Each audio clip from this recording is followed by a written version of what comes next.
दिवाली के दिन ना खरीदें ये चीज, घर में आएगी गरीबी। दोस्तों, धनतेरस पर और दीपावली पर कुछ ऐसी चीजों की खरीदारी करने से बचे, नहीं तो घर की बरकत रुक जाएगी, माँ लक्ष्मी रुष्ट हो जाएंगी। आने वाले पूरे साल आपको इसके अशुभ परिणाम भुगतने पड़ सकते हैं। भारत में ही नहीं बल्कि विदेशों में भी दीपावली का पर्व बड़ी धूमधाम से मनाया जाता है। इस दिन दीपोत्सव भी किया जाता है, क्योंकि दीपावली को दीपोत्सव भी कहते हैं। दीपावली पर मुख्यतः गणेश जी और माता लक्ष्मी जी के साथ साथ माँ काली, कुबेर और धन्वंतरी भगवान की पूजा किया जाता है। एक पौराणिक कथा के अनुसार इस दिन राजा बलि के भय से देवताओं को मुक्ति मिली थी। विष्णु जी ने 52 रूप धारण कर शुक्राचार्य की चाल को अभिभ्रमित कर दिया। बलि से दान में पूरी पृथ्वी मांग ली, तो बलि ने जो धन संपत्ति देवताओं से छीन ली थी, उससे कई गुना अधिक धन संपत्ति देवताओं को मिल गई। इस उपलक्ष्य में भी धनतेरस का त्यौहार मनाया जाता है। दीपावली को धन की देवी माता लक्ष्मी जी की आराधना का विशेष पर्व माना जाता है। जिस प्रकार देवी लक्ष्मी जी उत्पत्ति समुद्र मंथन से हुई थी, उसी प्रकार भगवान धन्वंतरी भी अमृत का कलश लेकर समुद्र मंथन से उत्पन्न हुई थी। इनका जन्म हुआ था, इसीलिए इस दिन को धनतेरस के नाम से भी जाना जाता है। भगवान धन्वंतरी कलश लेकर प्रकट हुए थे इस दिन, इसीलिए इस अवसर पर बर्तन खरीदने की परंपरा है। माना जाता है कि धनतेरस के दिन सोने, चांदी तथा वाहन आदि वस्तुएं खरीदने पर धन्वंतरी देवता 13 गुना वृद्धि का आशीर्वाद देते हैं। एक पौराणिक कथा के अनुसार इस दिन राजा हिम्मा की बहू ने अपने पुत्र को मृत्यु के देवता यमराज से बचाया था। यमराज सांप का रूप धारण करके कमरे में घुसना चाहे, यानी कि घुसने ही वाले थे, चाह रहे थे कि इसके अंदर घुस जाऊं, तो राजा की बहू ने सांप की नज़र पड़ते ही उसे रोकने का प्रयास किया, यानी कि दरवाजे पर कई सोने, आभूषण, चांदी वगैरह सब कुछ रख दिया, दीपक जला के रख दिया। सोने चांदी में चमक बहुत होती है, और इस यानी कि एक दीपक भी रख दिया।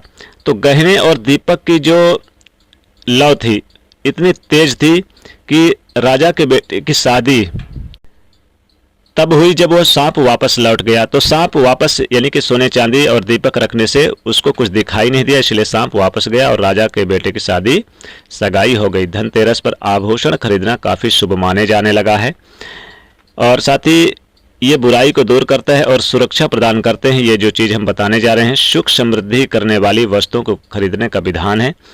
इस दिन माता लक्ष्मी जी, गणेश जी और कुबेर जी से जुड़ी प्रतिमात्मक वस्तुएं खरीदते हैं, लेकिन कई बार जानकारी के अभाव में कुछ ऐसी वस्तुएं भी खरीदी जाती है जो शास्त्र सम्मत नहीं है।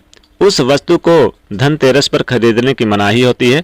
अगर धनतेरस दीपावली के दिन गलती से भी आपने यह वस्तु खरीदारी की, तो 13 गुना वृद्धि तो दूर, उल्टा आपके घर में खुशहाली, धन संपदा सब दूर चली जाएगी, कंगाली, निर्धनता आएगी। तो इन चीज़ों को खरीदने से घर की बरकत हो जाती है, जो मैं बताऊंगा। माता लक्ष्मी जी रुष्ट हो जाती हैं जो गलत कार्य यानी गलत चीज़ें खरीदते हैं। तो आने वाले साल आपको इसके अशुभ परिणाम भी भुगतने पड़ सकते हैं।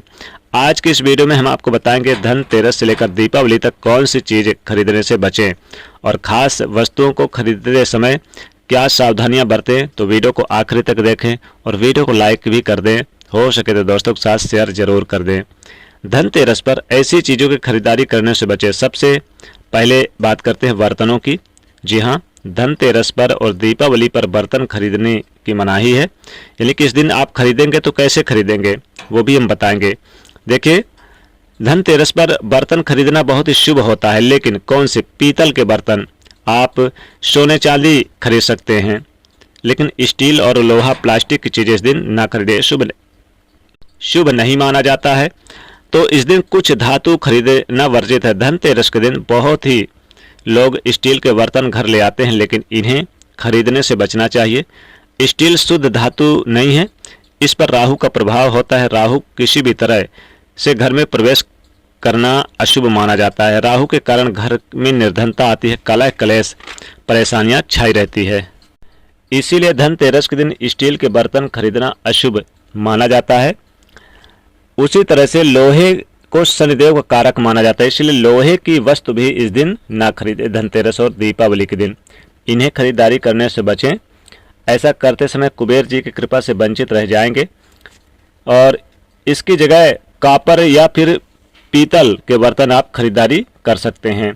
लोहे या स्टील के बर्तन लेने ही नहीं है आपको, तो धनतेरस के दिन आप खरीदारी करें सोना चांदी वगैरह, फूल यानी पीतल की चीज़ खरीद सकते हैं, लेकिन एल्युमिनियम यानी ना खरीदें, जिसको सिल्वर कहते हैं। ये सारी चीज़ें नकारात्मक प्रभाव डालती है, इससे दुर्भाग्य का कारण माना जाता है। तो ऐसे शुभ मौके पर एल्युमिनियम की कोई भी वस्तु खरीदारी करने से बचें।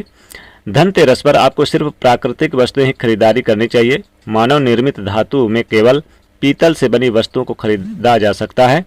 धनतेरस पर आप यानी कि जो बर्तन खरीदते हैं तो इस बात का ध्यान रखिएगा कि घर में खाली बर्तन ना लाएं। बर्तन लाते समय पहले इसमें चावल या कुछ जरूर डाल लें या धनिया ही डाल लें, फिर इसे अपने घर पर लेकर आएं और उत्तर पूर्व के कोने में ईशान कोण पर पानी भरकर रख दें। और इस दिन धारदार की चीज़ें ना छुएं, जैसे कैंची ना खरीदें और चाकू नहीं खरीदना है।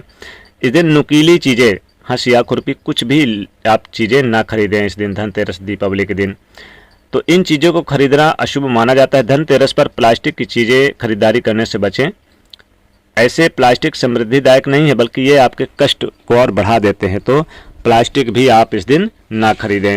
अगर आपको खरीदना ही है तो आप इस दिन सोने चांदी खरीदें, माता लक्ष्मी गणेश जी की मूर्ति खरीदें, अच्छे अच्छे कपड़े खरीद सकते हैं, लेकिन सफ़ेद और काले रंग के कपड़े भी इस दिन ना खरीदें। तो ये एक छोटी सी जानकारी दी है दोस्तों, ज़रूर आपको बहुत अच्छी लगी होगी, इसलिए वीडियो को लाइक करिएगा, शेयर ज़रूर करिएगा। जय माँ लक्ष्मी।